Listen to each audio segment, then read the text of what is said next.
Greetings and welcome back to Switch to Linux. I just scared the kitty with that loud greeting.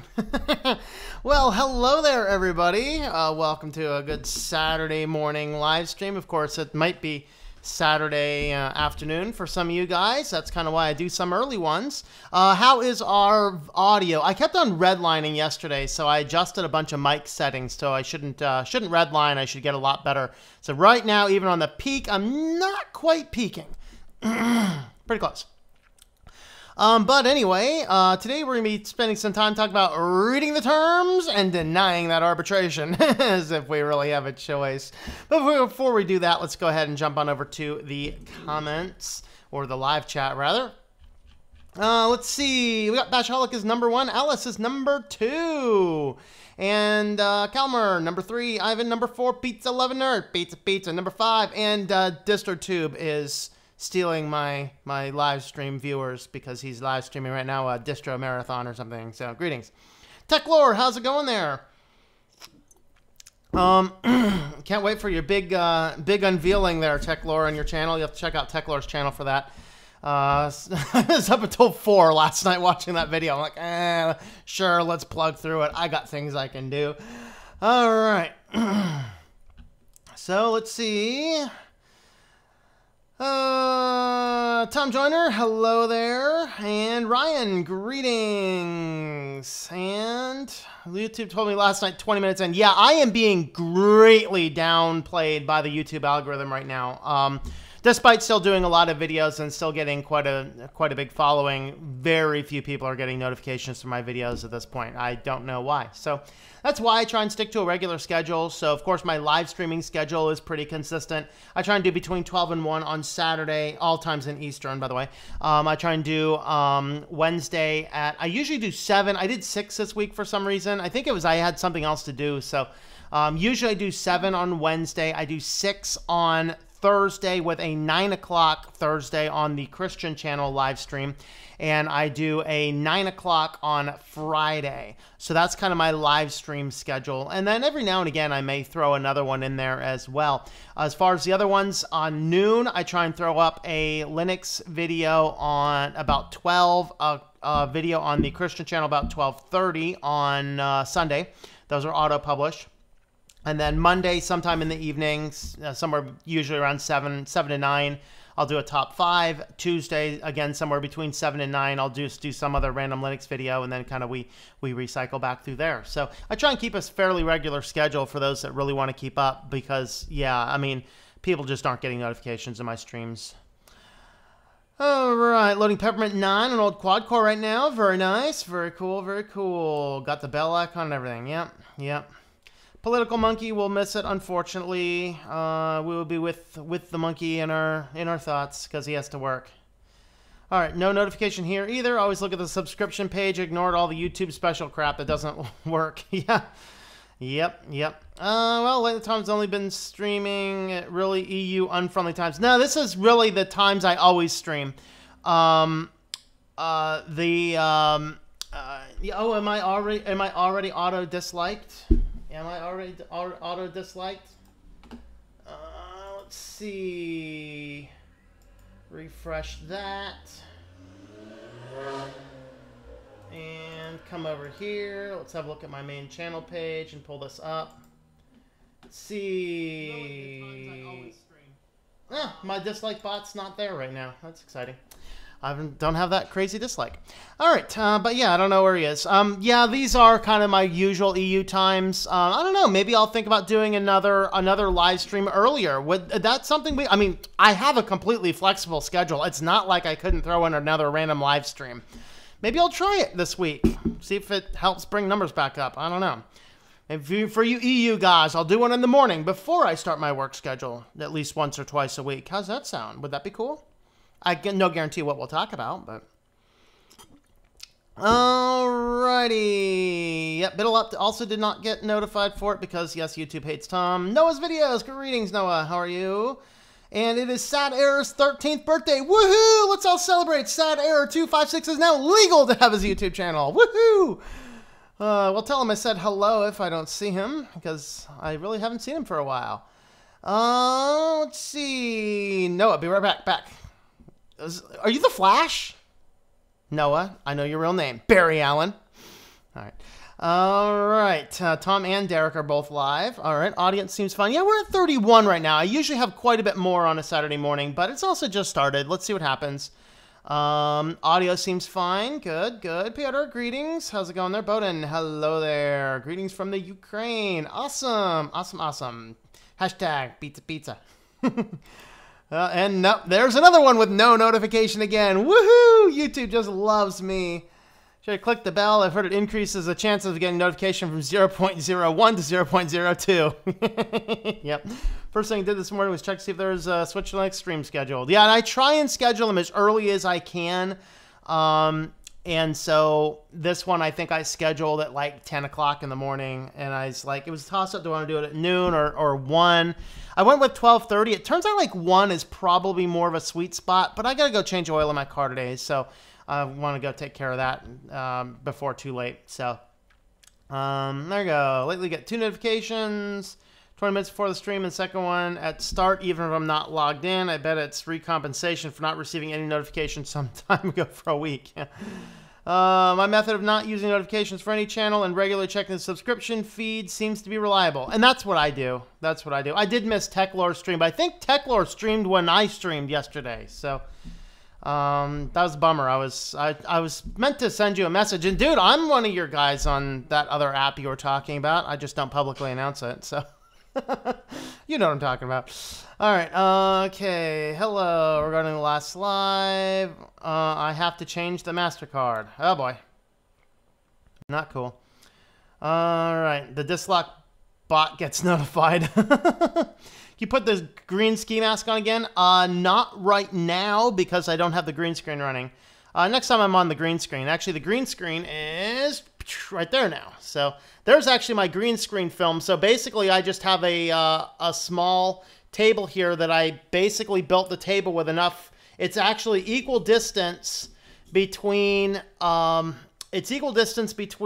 this U-desk setup and this desk in the wall. So all I basically do is take the 2 monitors on this, turn them around, invert them. Actually, it's a little bit more complicated because I have to pull the cables and run the cables under the table, but I have it set up so I can do that. So it's actually pretty cool. But it's a lot easier than setting up and tearing down the green screen every time I want to use it, which is kind of annoying. But yeah, I'll put that on eventually. 2 people disliked already. That's exciting. I haven't gotten anything yet. More EU live streams would be better. All right. You usually stream when I'm sleeping. All right. Yeah, I'll try some morning ones. I'll try 1 or 2 morning ones. Maybe what I'll do is I'll kind of go back to what I used to do every now and again. Is I would do a live stream to I basically do a live stream, or not a live stream, but I do record a news article. So I'd pick 1 news article for the week and go, okay, I'll do this one as a standalone rather than include it in the news. Maybe I'll do that and maybe do that and some Linux at the same time. I don't know. The guy behind Temple OS has passed away. Uh-oh. Happy Saturday, everyone. I hope. Yep. Okay, am I the only one who had the notification? Probably. Real name is Noah. No, it's not Barry. It's Barry Allen. All right. Okay. Greetings from Florence, Alabama. Hello, Thomas Holt. All right. Literally the only person on the entire Earth that gets a notification. Yep. I'm going to write a program that notifies me when Tom streams. That's cool. Yeah, that'd be good. Then distribute it to everybody. That'd be awesome. Make it so you can put, like, pizza, make an application that can work on, any desktop system that somebody can put whoever they want to follow in. So it's basically a backup, kind of a backup for any notification for any stream. You don't have to make it specific to me. I think that'd be a really cool thing. If you do that, I'll cover that program. You usually get 1, but of course you have to be online to get it. Keep pushing your good content. Screw the YouTube sometimes. Don't let them change your streams, your content. Yep. Well, I do like the extra streaming for the EU folks. That's actually one of the reasons why I put in a Saturday, and I would like to do an extra stream. It just sounds fun to me. All right, setup looks nice. Yes, and this place is just so much nicer than the other place. I actually have I have some nice cross breeze. I have a 2nd story balcony.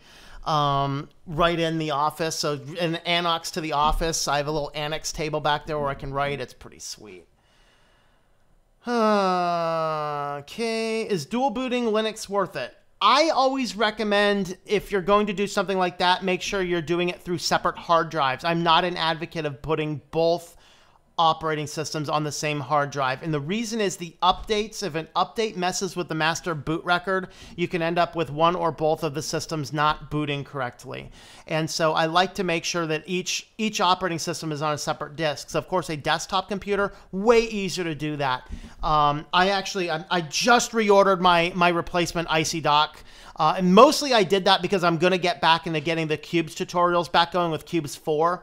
And so I really didn't want to do that until I got the IC dock. And it was just like low priority. But I'm like, you know what? I got the cash. Let's just buy the IC dock. So I bought the IC dock, and it'll be here, I think, on Tuesday. So probably in a couple of weeks, you'll start to see the Cubes 4 tutorials start showing up when I can hot swap my hard drives again. So if you have a computer where you can hot swap hard drives, an IC dock or something like that, that's the absolute best way. Is pull the disk out, pop in your Windows disk for your games and whatever else you need, and then pull that thing in, throw it in your Linux distro for everything else you do. Best way to do it. On a laptop, you may not have a choice. Sure, go ahead and do it, but it's a little bit more of an advanced thing, and you do risk borking up some systems. So if you're doing that, make sure you're taking very regular backups on everything that you're doing. Benjamin Eldridge, here's my black cat's birthday. He's 3. Well, happy birthday, Mr. Black Cat. Greetings. You can target 8 p.m. UTC time. That would be cool to do Linux experiments such as live distro installs 8 p.m. UTC. I'll have to convert that into this time, and I'll see about it. If you shoot me an email, I'll think about it a little bit more. Okay. Dual boot Windows Linux looks like putting both parts of it in an air conditioning system, the inner and the outer core, in a single room. Okay. Time for ideal for both. Some of it too is when is my work schedule. I mean, I set my work schedule, but I do try and keep it fairly consistent. Dual boot all gaming computers. Yep, there you go. Yeah, and that's a valid reason to run Windows. Like Techlore runs Windows on his business stuff. Valid reason to run it. If you're a big hardcore gamer, you need to run Windows at this day and age. It'd be cool to get it better. But the reality is, if that's your hobby, if that's your thing, if you look forward to your gaming time and it makes your life go better and you got to have Windows for it, man, run Windows. Just run Linux on everything else because it's a lot better for security and privacy. But yeah, Wine is getting a little bit better. We'll have to look into it a little bit more. Right. Proton already has 1,000 games playable. I'll have to look into that sometime. I think I might look into that a little bit. DC is 0 GMT, said UTC, since the system clock on Linux hopping would be familiar. Your GTA 8 example just add 8 hours to your time. Okay. All right. Well, with that being said, let's go ahead and jump on over to our topic. This was an article that just came out in the, I saw it first spotted on The Verge yesterday, right about like 7:30, and I made the decision not include it in the news because I thought it'd be good for its own separate video, and that is about arbitration. Now, of course, I want to say read the terms, deny the arbitration. The reason is we want to read those terms is oftentimes we get these contracts and we have to sign them, and that's the problem is that in this basic world where corporates go completely out of control, nobody is safe. Your customers aren't safe, or us as customers aren't safe, us as employees aren't safe. Companies essentially do whatever the world they want, and the hell with everyone around them. They're exclusively protecting only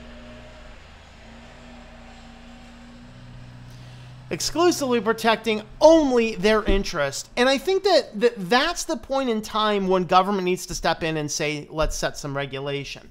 So, of course, if you are not familiar with binding arbitration, this is from the National Association of Consumer Advocates. And they talk about this. So arbitration is an alternative method of resolving disputes, which two parties present their individual sides of the complaint to an arbiter or a panel of arbiters. Now, the biggest problem with all this binding arbitration is the arbiters are generally set by the company. They're not an independent party. All right. And what this basically means is that you're waiving away your constitutional right to go to court if you are wronged. So what a binding arbitration essentially means is that if you choose to do business with this group, no matter what, even if they go completely off the rails, get themselves high on ice or whatever else, go out, do something totally crazy and intentionally harm you while intoxicated on horrible drugs, you have zero legal recourse. That's the problem. And one of the reasons, now you may win something in an arbitration, but it's usually a lot smaller. And the biggest deal about arbitration is it's completely private. Every court case is public. If there is a court case, it is public. And that's that thing you need to keep in mind. It's all public, public, public. They want to keep these out because with arbitration, they could harm 500,000 people. And if 500,000 people all have to go through arbitration, and part of that is you cannot talk about it, which is the stipulation, nobody knows. It's a license for the company to do something really bad. It's one of the worst kinds of arbitration is those that you are forced into. You're an employer, right? You're an employer and, you're an employee and your employer has said, here is your employment contract. You must sign this and agree to binding arbitration. You cannot sue us for any reason. Well, there's even a more sinister one. Not to tip all of this or go way off onto this topic, but vaccination. There is a lot of strong argument to say we need to slow down and not vaccinate quite as much as we do. There's a lot of vaccinations we need, but they've gone so far over the line. Oftentimes you have zero choice in whether your child is vaccinated, and there is a binding arbitration that under no circumstance are you allowed to sue the doctor or the maker of the manufacturer of those vaccines. They put that in place because really bad batches of vaccines have come out more often than you may think. Okay. And you are forced to vaccinate your child and you have zero recourse whatsoever with that, which basically means the company can cut corners, screw off, push out bad product, or even sell things that they know in laboratory tests is bad. That's one of the most sinister kinds of arbitration. Now, as a customer, you may be like, okay, I have to get internet.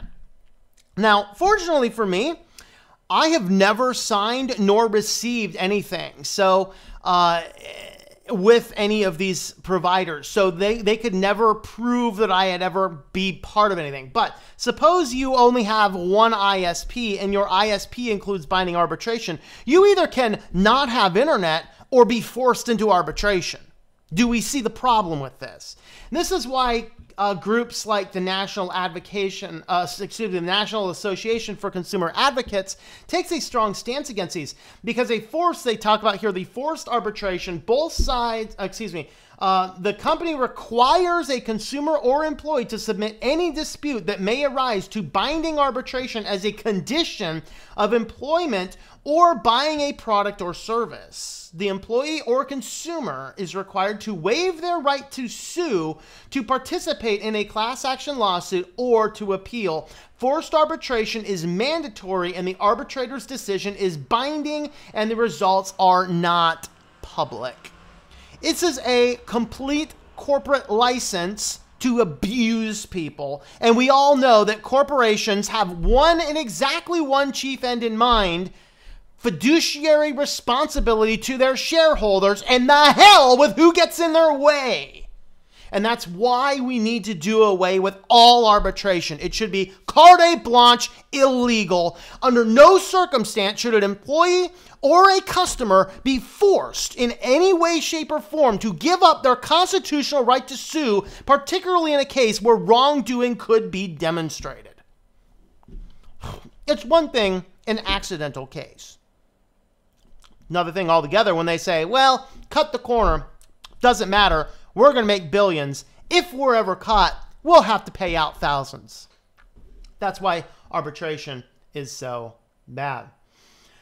They're saying, are these clauses easy to find? Generally, no. Most Americans have never noticed the clause in the fine print in the terms of agreement or contracts. Moreover, companies may call the condition binding mandatory arbitration, arbitration, mandatory arbitration, or even call it dispute resolution mechanism.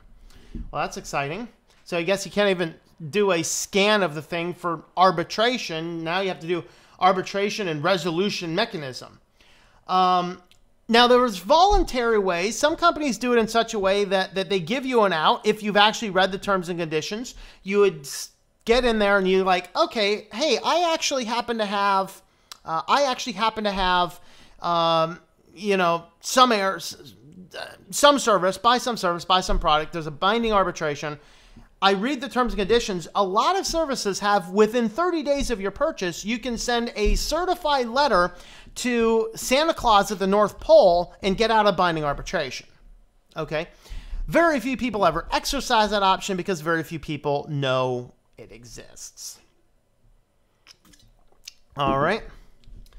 And really, again, the ultimate purpose of this is exclusively to protect the corporate interests, because, you know, public wrongdoing is bad for a company.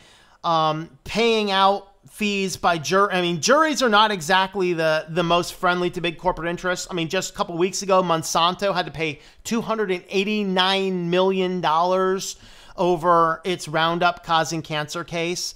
And that's the type of thing that happens. And of course, it's public. It's all over the place. Companies don't like that. It hurts the company's bottom line, causes people to jump out, causes stock prices to drop, all sorts of bad issues like that. Okay. So with that being said, why are we talking about binding arbitration? Well, to bring in the second round, remember this Tinder case. Tinder was a startup company purchased by Match, and basically what they did is they undervalued the company intentionally to cheat the original employees out of their stock options and things like this. And then what's ends up happening here is a few of the people filed a $2 billion lawsuit to get basically lost stock options back from the company. And of course, in part of this, one person claimed sexual harassment. So you end up with this giant case, and it's a messy case, and both parties are lobbing cannonballs back and forth. It's really spectacular to watch from the sidelines. I haven't really been watching it all that much, but regardless, at the same token, this lawsuit's going on. Well, it just turned out that 4 of the plaintiffs had to drop off because very quietly Match included a binding arbitration in a small contract update. So what happens is they created these big contracts initially, and every annual time or whatever else, the company would just, oh, here's your new contract, here's your new contract. Well, you read a contract, you read it 3 or 4 times, and all of a sudden, they added this thing in there, and apparently these guys didn't notice it, and they signed the contract. But it actually happened right when the company cheated the employees out of billions of dollars. So the Tinder employees were cheated out of billions of dollars. Right at that point in time, Match changed its policies, forcing all current employees out of any lawsuits, binding them into arbitration. Now, I still do some contract work. I used to do some contract work outside of web design, publishing, and stuff like that. Mostly the company that I sold academic software with. So when I first started working with them, we had a non-compete clause. So I couldn't leave their system and go over to like Pearson, who had a competing product, and work for them in the same capacity as I was working here. Or I couldn't work for both of them simultaneously as a contractor. But what ends up happening is they were bought out by a bigger company, and then they updated the contract. You better believe every single line of that contract I read. The most curious thing to me is they added some things that were worse, but they took out the non-compete clause, which was kind of funny to me. It's like, I think that was an oversight. But regardless, every single time you get an employee contract, you take the time to read it. If you don't understand it, you take the time to hire a lawyer so you can understand it. Because what they're doing is they're forcing you into these types of things. They're forcing you into arbitration. They're forcing you into this kind of stuff. And basically, these employees are potentially going to lose millions of dollars because an unscrupulous company manipulated the market and then wrote into the system. Now, it is mostly their fault for not reading the contract. But what else other option do you have? You don't sign the contract, you just lose everything anyway. That is why all arbitration needs to be completely illegalized in this country. Get rid of it. Just get rid of it. It's like robocalls. Robocalling and spoofing phone IDs should be just completely illegal. There are no good legitimate uses, and it gets turned against people like robocalling all of the senior citizens from the ISP lobby to tell them to tell their congressman to vote against the Senate Bill 288. Morons. And it's unscrupulous crap. And this is this type of stuff that is so willfully unethical. Sure, might be legal, and that's why I'm proposing legal changes to make this illegal to do so that the ethics is not tempted. I just don't want to do business with companies that have no ethics. I choose to look for those companies. If the company doesn't have ethics, I try not to do much business with them. And this is completely unethical. It's completely unethical to completely screw over your employees and then make everybody sign a binding arbitration, or else you just can't continue working here. Well, that's not a whole lot of recourse. And that's the problem. Huge problem. So yes, if there's any politicians listening, ban arbitration. Just ban it. It's bad for consumers. It's anti-consumer. It's a loophole in the law to let a company get away with literally murder. And that's kind of the case. So what do you guys think about that? Let me know in the comments down below. Let's jump on back over to the live chat. All the reviews hasn't been really good lately. I feel like I'm missing comments. I don't know what you guys are talking about. One really big games playable. Play CSGO occasionally as well. Yeah, all right. I've been playing a lot with Vulkan this week. On AMD, I have the script that installs the latest kernel. LV, I guess, logical volume management, Mesa, Vulkan support. Runs great on many games. Very cool. I'll have to try that. And modifying sound in Linux to make it more flexible and be modular. Do if you're usually in your home folder or in root, depending on the desktop. Same time, DistroTube is streaming. Yeah, I know. He'll probably win out because he's talking about distros, and I'm just talking about binding arbitration and stuff that we should all do. Right, Kitty? Right? But that's all right. Go check out Distro's channel, too. So, all right. Yeah? Hello, everyone. How are you guys? All right.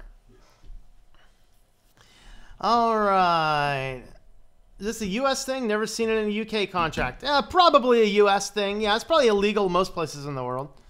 eBay introduced arbitration, so I stopped using them because they chose the arbiter at a location of their choosing. Very strange days where the corporations make money by attacking their own customers and employees. Yeah. Spatry's Cup of Linux is back. I have not seen it yet. Messed with one about a year ago, spent a few hours, get 1 or 2 games to run, then decided it's too much work to play a game. Yeah.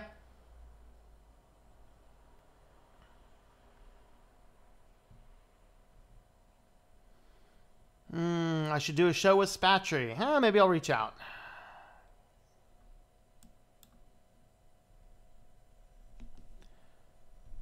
All right, exactly. It's exhortation since you have no choice. That's exactly what it is. Yeah, Netherlands, any contract that goes against the law automatically does not apply, so you can't actually sign your rights away. And that's exactly what we need. The unfortunate thing is this country is so corporatocracy corrupt, top to bottom, in complete balance of the big corporations, and that's the biggest problem we have. So yeah, I mean, and I think, and even in U.S. law, there's a line in nearly every contract that's like, oh, if anything in this violates a law, then just that part doesn't apply. No, I think it should be changed. If any contract violates the law, I think the whole contract should be thrown out. If you're the corporation, you guys have millions of dollars in lawyers, you guys can figure out what the hell the laws are. You know, that's fair. That's fair. Yep, either sign or be unemployed. Yeah, there you go. There's your wonderful choice. Studying XFCE, how to say everything about the desktop seems to be a lot more complicated than it has to be. XFCE works great, but it's older. That's actually one of the reasons I don't like it as much. It's just old, you know. You can do everything in it. That's the good thing, but it is a little bit older. Okay, primetime Netherlands around 9 hours, 7 p.m. for the Americans, and English, you refuse to use SI units and other international. Sorry. Reminds me so much of the privacy policies. Either accept whatever they want or don't use the service. Yep. Indeed it does. Sure, at the top says live chat instead of top chat. Yeah, I changed that and it still really doesn't do anything. Here, I'll change it again. Guess I got 1 or 2 more things shown up in there, maybe. 22 days till pizza's legal on YouTube. All right. Okay, internet on the topic for the foreigners. If you buy something from a website, you can send it back within X days and get money back. Top chat YouTube will hide things it thinks may be spam. See, I want to set the things like stop giving me top chat. I hate the stupid thing. You know. No, Carbon's learning it. Haven't seen Carbon in a while. Carbon programmer, where are you? David's all in on GNOME. All right.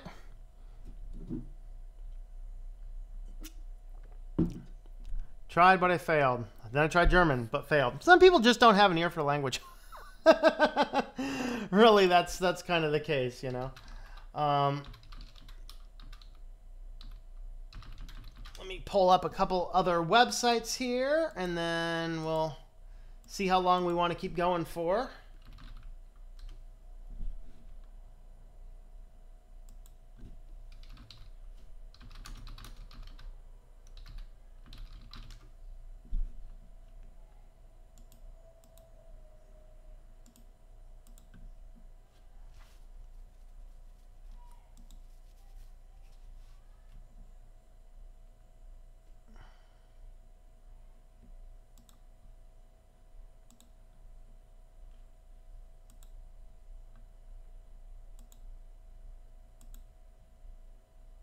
All right, so a couple sites I wanted to pull up. The first is Think Life Media. This is my individual portal for all my channels. So if you want to follow any of the other channels I do, of course, Switch to Linux, where we are on now. I do a Christian channel where I keep all of that God-type stuff over there. And then I do a cooking channel as well. I am planning a cooking video for Monday. It is going to be on the homemade Cheez-Its or cheese crackers. I think I will try and throw up another Christian video today. I'm talking about some resources and things. So this actually has my general schedule on it, so you can figure out what my schedule is. I'll have some site updates which are public or private. I have a link to every single page, so you can learn more about each show. So like, for example, the Christian site, there's actually podcasts. So if you just want to use, just grab a podcast, you can do that. I do have some affiliates. If you're looking for web hosting or VPNs specifically, I have Amazon over here, and I'll be looking to add some affiliates down the road. This, though, also is a place where if you would like to help financially support the site, you can sign up as a monthly or annual member on any of my levels. And this gives you access to behind the scenes videos. Mostly I do the supporters vlog at least twice a month. So I did a full office tour of this new place here on that. There's coupon codes for discounts on the merchandise, which is at shop.switchtolinux.com. And then I do have some polls, video requests. The digital downloads include all of my ebooks that come out will be available over there. Advanced tutorials is actually going to be, I'm going to start with that being the course that I'm going to be producing here for publishing. So I'll be doing those. Also, my new book is, this is now on the Amazon channels. I'm not sure if it's Amazon International yet. If not, just give it a couple more days or maybe a week or so.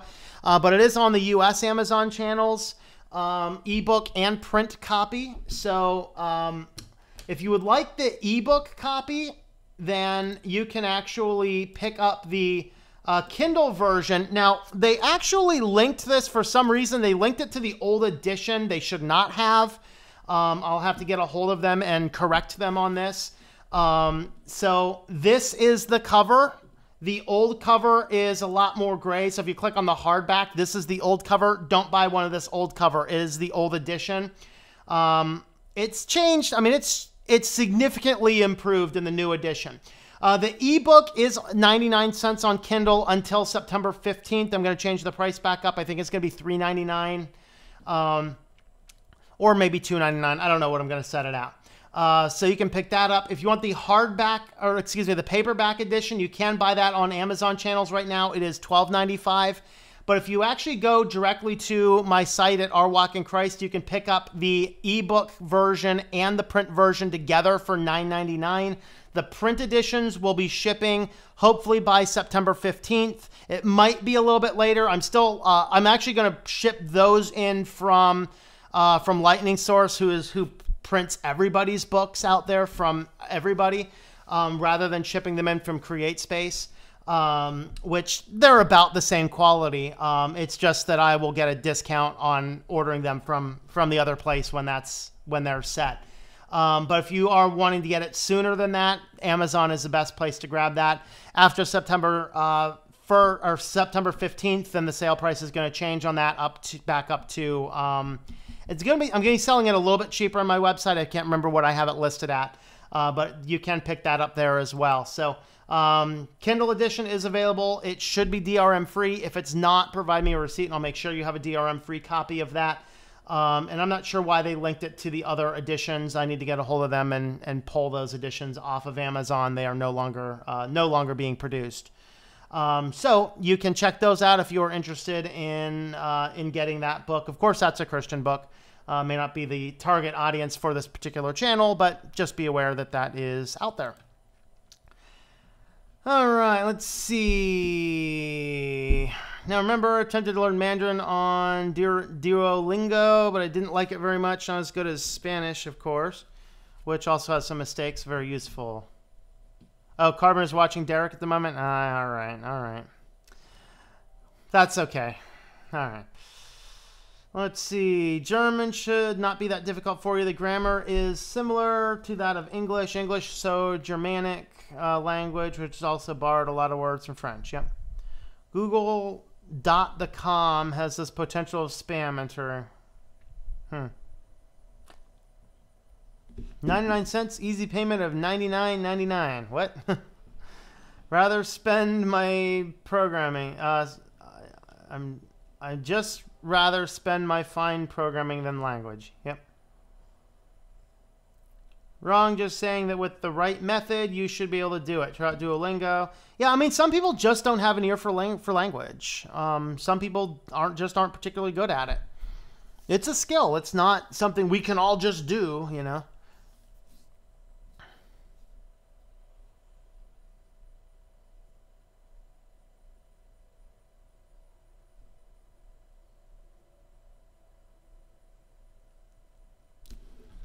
Learn foreign languages to help you strongly improve how well you master your native language and also improve your text.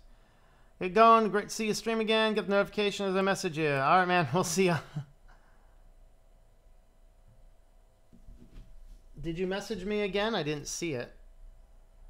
I am not getting messages from that app, TechLore. So then I will figure it out. Okay, so that spam prevention top chat thing doesn't work very well. Nope. D2 on the chat in the chat here. Yeah. That's fine. All right. I was not super interested in what Derek was looking at, so I decided to watch Tom instead. All right. Fine equals time. Oh, okay. Fine time. Ready? Right, kitty? Is it a fine time to feed the kitty? I think it's a fine time to feed a kitty, isn't it? Let's feed a kitty. Oh, kitty. Fine time to feed a kitty.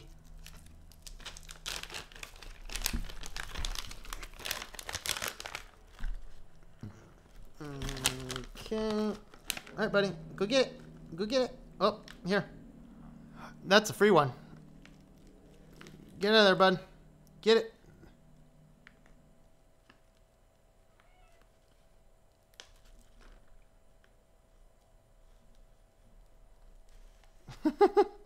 You got it, dude. You can do it. You can do it. There it is. And we got another one there. And you know what else we got, guys? We have, right now, we have a double catter. We got a double catter over here, girl. No, that's her sister's. Okay, never mind. She went crazy. There you go. It's right here, dummy. Cat's being stupid today. Kitty, kitty. Other kitty. All right. Cats are being crazy, apparently. So, I guess it must really be time to wrap this thing up. So, I was needing some extra support on Linux questioned. I opened a Discord support channel for Linux. Very cool, Alice. Very cool. Is there a link or something you can drop in there?